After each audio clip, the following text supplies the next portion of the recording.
Hello and welcome to another episode of Having a Chat.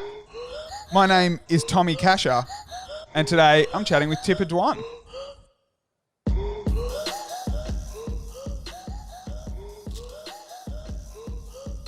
Tippah, mate, thank you so much for joining me. How are you? Nah, all good. I'm good, thank you. How are you going? Yeah, I'm going really well. So is it 8:30? Are you in South Australia at the moment? No, I'm not in South Australia yet, so I'm still on, normal time for me. Normal time, how good. Yeah. But early in the morning, it's 9 o'clock at the moment. And my first question is always, what did you have for breakfast? So you might not have even had breakfast yet. No, I've had breakfast. Me and some of the girls are together and we're obsessed with ham and cheese croissants right now. So pretty much every day we go and get a coffee and a ham and cheese croissant. Now, is that something that's only an off-season kind of breakfast for you? I'm assuming before game day you're not chowing down on a ham and cheese croissant before a game? Nah. Nah, sometimes we have a cheeky one during the week, but in season, but nah, definitely not before a game. What's a routine breakfast for you? In season when you might have a court session in the morning or weights, what are you normally going to? What's your sort of staple breakfast? Usually if it's really early in the morning, I'm a bit tired, so I don't put too much effort into it. So I either have toast with peanut butter and jam, that's a good one. Yes. Or just yogurt and muesli or something, just something real easy. I find the peanut butter and jam a really good afternoon snack when I'm craving something a bit sweet, but one piece of toast, we get this bread fresh from a bakery and I cut it real thick and it's a real good sweet kind of craving hit, I reckon, the peanut butter and jam. Yeah, I only just got into it this year, but I absolutely love it. It's so good. Mate, so congratulations on the move to the Adelaide Thunderbirds. Can you tell me how that decision came about? Yeah, so it was kind of a weird one. I just thought I needed kind of a fresh start sort of thing. I've been with the Firebirds for 2 years, so really developing, but I kind of wanted to up my game a little bit, kind of get a bit more game time, play with a few different people. So that was kind of my last decision in making to move to the Thunderbirds. So I'm pretty keen. So your first year at the Firebirds, as in your first year playing, was when Gretel wasn't playing. So you got a fair bit of court time with Romelda, and then when Gretel came back, you didn't get as much court time.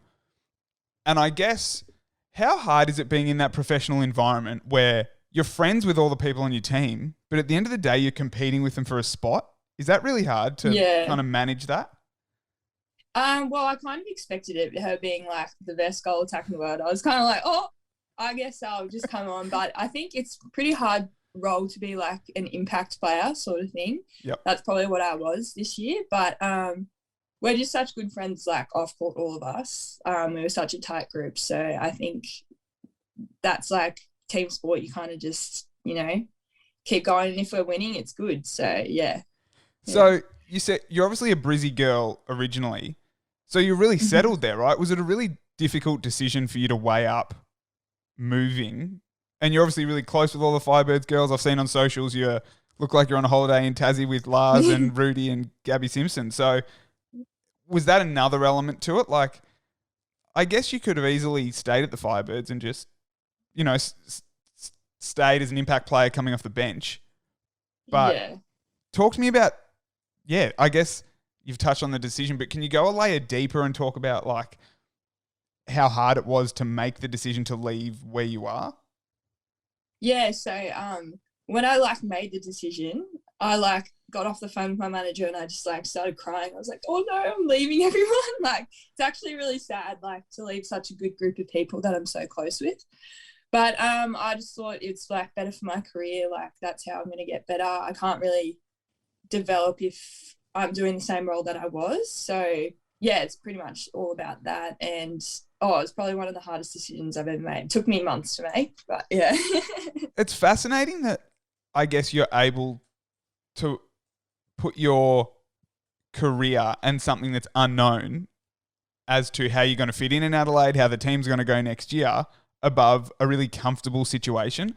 I actually saw in my research for this chat, I saw a video with your dad and he mentioned you always liked to watch when you were younger and he was playing sport in the backyard or whatever with your sisters, that you would sit and watch and analyze what they were doing before getting in there and playing. Is that something that still sits with you? Like, were you analysing which team you might want to go to and how you can further yourself the best?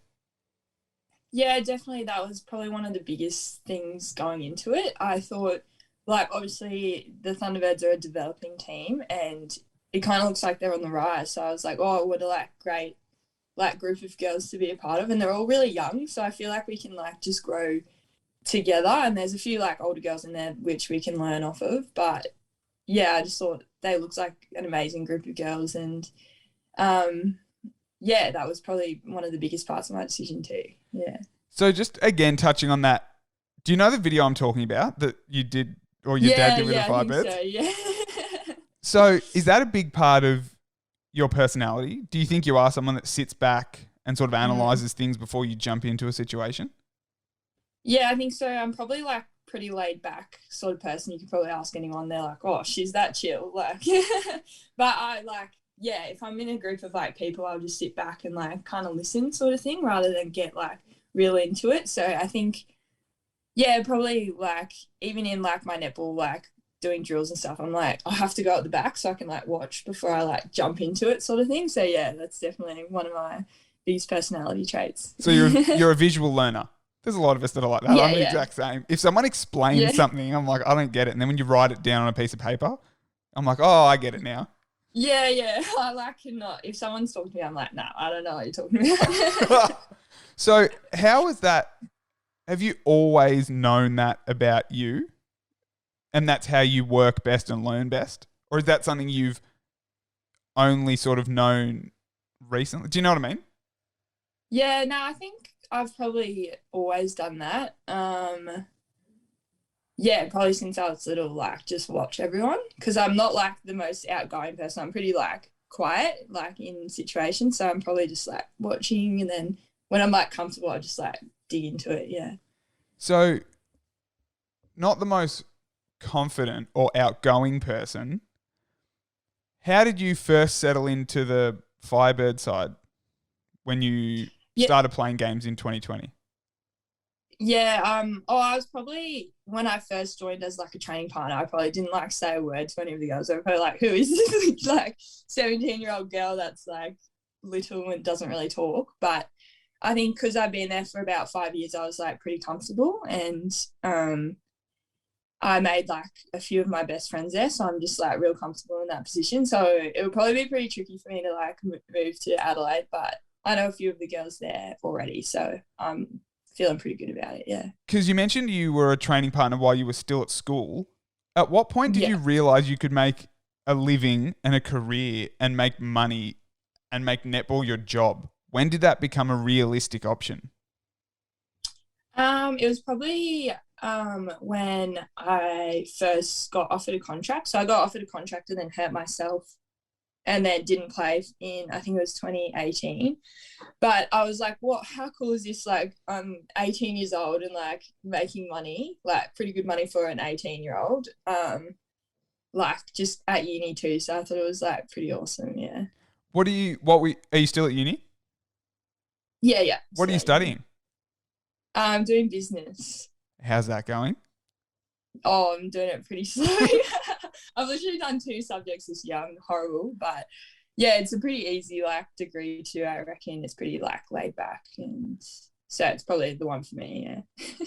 How hard is it to manage training and then study and then a social life, seeing your family and friends all in one? Yeah, it's pretty hard. I reckon I probably need to do a little bit more study. I would probably put my social life before my study. But I always get it done. So I reckon it's just like planning out your day and seeing where you can find time to fit stuff in.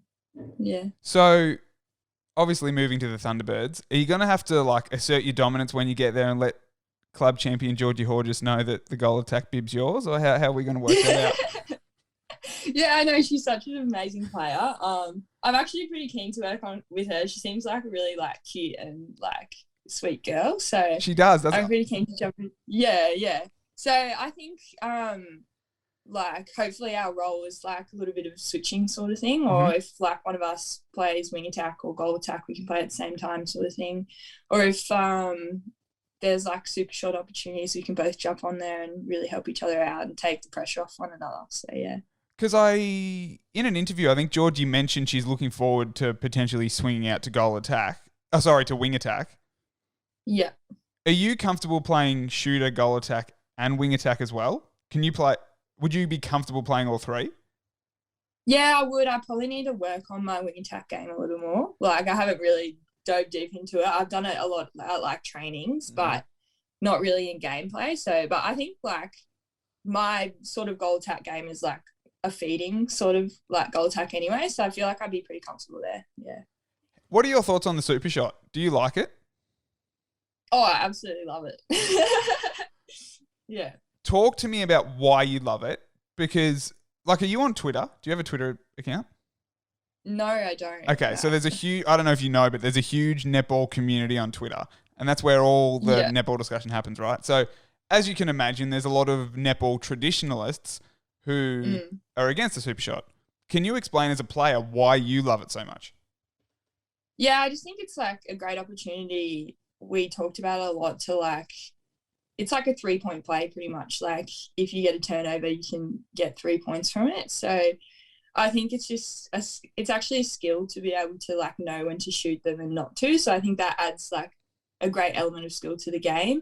And I was talking to Gretel this year. She was like, because it was her first year doing it. And she was like, oh my God, I get why you love it so much. Like the roar that the crowd does when you get a super shot is absolutely like awesome. So yeah. Okay. Following on from that, you're in the Diamonds development squad. Is that right?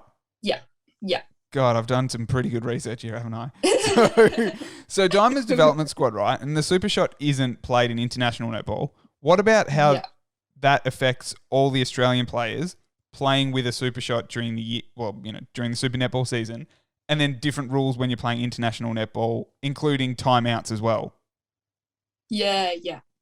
So timeouts is probably a tricky one because you I love timeouts. It's like a time to like reset and like jump out there. So I haven't really played without timeouts yet, but I'm sure you kind of have to learn to like figure it out on the court. So that's probably something that you do in training when you're in the Diamonds environment. I think they did that when I was in New Zealand with them this year. But the super shot, I think as a shooter, we have to learn to shoot from anywhere anyways. That's like pretty much our job. I think like even Maria, like she doesn't even shoot anywhere close to the ring. So I think it's just a skill, and you can definitely implement it into international netball without having it as a rule. Yeah. Yeah, okay. Do you like the super shot? I do. Yeah, I like it. I think it's really interesting and it adds another element to the game. But I'm not someone who's grown up with netball. I worked at Netball Vic with the Vixens, and when I worked there, I fell in love with netball, and since then I've followed it. And I understand the arguments that people have against the Supershot because it's not played in international netball, so why are we playing it there? But I just think from a commercial standpoint, if it brings more people to the game, because that last 5 minutes is so exciting, and like you said, as a player, you look forward to those last 5 minutes. When you get the ball, and now that when you get the ball in the circle, now that there's the distinction between a 1 and a 2 point shot and it's like painted on the court, do you get nervous or do you feel any different when you're having your shot from further out? I'm probably like, I wouldn't say I'm a long range shooter, probably like a mid range, like probably where the line is, that's where I'm most comfortable from shooting. So it probably is a little bit of pressure just having that like white thing in there. But I just think it's a part of my game now. So I kind of just have to like take it in. I love pressure. So like I probably thrive under pressure. So it's kind of where I feel comfortable. Yeah. Okay. Pressure. Great. Oh my God, what is wrong with me? I can't talk today. Great segue. Oh my God. Mate, again, in this video that I watched to do my research, as a kid growing up, you spent 5 years in China and 5 years in Singapore? Yeah. What I was did. that like? How old were you? Was that from like age 0 to 10, or how old were you when you were in China and Singapore? I think I left. So we left Australia when I was 8, I think. So I grew up like a little bit in Australia, and Yeah. then we moved to Shanghai. I think we were there 4 years in each. I'm Okay. not too sure, but yeah, China's like completely different. Like it's a different world over there. Like it's so much fun though. I loved living over there. It's a great place to grow up. But Singapore is probably more like a mini Australia, I would say. It's like I went to an Australian school. I was surrounded by Australians. I played like netball in an Australian like school, so it was pretty big over there. But yeah, it's just I think it was awesome growing up over there. And then I came back for boarding school when I was in grade 9, so I think I was 14. Okay. So how much has the upbringing? So it's really interesting that you grew up from being born to when you were 8-ish in Australia. Yeah. So you kind of learned about the Australian culture. You, I guess, experienced life up until that point as an Australian. And then going over, how much did it shape who you are today and your views and your ideas on the world and your thoughts on life, being able to spend that time living in a different country as a kid? Did it give you a bigger appreciation for the world? I don't know, that's such a weird question. But do you know what I mean? Yeah, so like all of my friends, like because I went to international schools, like all of my friends were from everywhere, especially in Shanghai. So I think I just appreciate like people a little bit more. Like I've grown up in such a like crazy culture, but we did like heaps of traveling when I was little too as a family. So we've done like all Southeast Asia, Europe and that too. So I'm just thankful that I've been able to travel when I was little as well, because we aren't allowed to now. But yeah. Yeah, I know. Are you in Tassie at the moment? Yeah. What have you? So you're with Lara, Rudy, and Gabby? Yeah. What have you girls been up to? Fill us in. We've like pretty much just been traveling around Tassie for a little bit. We thought we got to get out of Brisbane, just to have a little bit of a refresher and a holiday. So we just travelled up and down the east coast of Tassie, and it's absolutely beautiful. You feel like you're in like the Bahamas or something. Like the beaches are that good here. The Bahamas. It's actually so like crazy. I was like, I didn't know Tassie was this beautiful, but hopefully they can get a team here one day. But yeah, and we just went up to Cradle Mountain, so we were like in the snow. So it's like crazy that we can go to the snow and then go to the Bahamas as well. It's pretty cool. And how good is the landscape for Insta as well? Some great Insta shots. Yeah. I know Rudy's loving it. She loves a bit of Insta. Yeah, we've got heaps of photos. Will we see them rolled out like strategically over the next few months, you reckon? Yeah, probably. I'm not the biggest Insta girl, but I'll probably get a post or two out there. So, not the biggest Insta girl, but you do you love a bit of TikTok? Oh, have you done your research? So that's so funny. That's my question. Who's going to be your new TikTok dance partner at the Thunderbirds? Yeah, I know, because me and Larsie won't be together anymore. We're TikTok partners, but I don't know. I haven't seen any of the girls do any TikToks from the Thunderbirds. I reckon Shamira. She seems like she can dance. She'd probably be a better dancer than me, so I might have to pick someone else. Or maybe just get some lessons off camera, and then when you're up to scratch, you can jump on camera. Yeah, true. She can teach me how to dance. So now, Tippah, I've actually a question I had. How often do people mispronounce your name or misspell your name? Yeah. Oh, well, both Tippah and Dwan. A lot of people say like Dwan and stuff like that, but that's all right. I don't really care about the last name pronunciation. But like, I get really like nervous when I like have to say my name at like coffee shops and stuff. I'm like Tippah, and they're like, what? I'm like, Tippah. Do you ever go with a fake name just to make it easier? Or if I'm with someone else, I'll use their name. So I'll be like, oh, it's for Lara. Like, yeah. Yeah. Now, I mentioned before that Twitter has a huge netball community. So what I've done is I've enacted the services of someone who's big in the netball Twitter community, and I've got them to record a question each week for the show, and I'll play that now. So there's 2 questions, so I'll pause it halfway through, but I'm going to share my screen Hi, Tommy. Hi, Tippah. Thank you so much for having me on the show. My name is Georgia. So, Tippah, my question for you today is that you've made the move from the Firebirds to the Thunderbirds. Was one of the reasons that you made the move was because you didn't want to play against Shamira Sterling anymore and wanted to play with her? First question. Was that the reason? Great.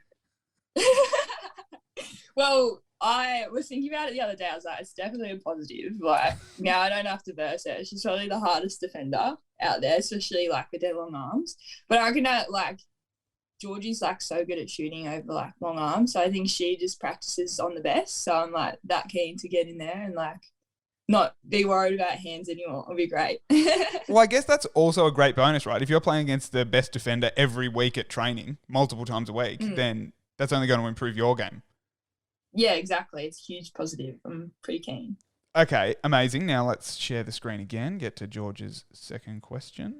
And my second question is, who is the biggest pest defender in the league? Thank you. Biggest pest defender? Anyone come to mind?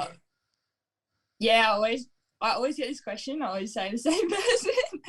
Jo Weston. She is an absolute pest on the court, but it's so good. Like, she's so good at defending. So, can you take us onto the court? What does a pest defender actually do? What makes Jo a pest? She just doesn't leave you alone. Like, even when the ball's down the other end of the court, she's like right next to you. I'm like, oh, do you want to have a chat, Jo? No, but she's like, yeah. And then when you're playing on her, she's just like a tagger, I would say. She doesn't let you leave, and she's pretty fast for her height too. So I kind of have to try and get around her, but she's hard to. So yeah, she's absolute pest. Now, another question: when it comes to being a pest defender, how physical someone like Sam Pullman is? Does that bring you into the game more? Does that get you up and about as well? Yeah, it definitely does. I think it sort of gets you a bit angry, which is a good thing. But like when you first get on, especially when you come off the bench, you're like straight into it sort of thing. You don't have time to think about it, which is a good thing. But yeah, definitely gets you up and going. Is that hard? You mentioned you played as an impact player a lot this past season. Is it hard coming into the game knowing that, cool, it's the last 5 minutes and I've got to take every super shot I can and that's literally my role? I think if it's your role, you try and nail it sort of thing. So I actually love being an impact player. I think it's a like great opportunity to just get out there and you don't really have too much like pressure on yourself, I would say. You do in the super shots, but like just getting on and giving it your all and trying to make an impact. And you obviously have the most like energy out there if you're like feeling fresh. So you kind of just take the workload off the other girls as well. Perfect, mate. That makes sense. Now, Tippah, that's all I got for you, mate. I really appreciate your time. I know you're in Tassie. I'm sure there's going to maybe be some more Insta pics today. We can all follow along and see what you girls are up to. Yeah, there probably will be. But Tippah, thank you so much for your time. Best of luck next season with the Thunderbirds. And thank you so much for having a chat. Oh, thank you so much. That was lots of fun.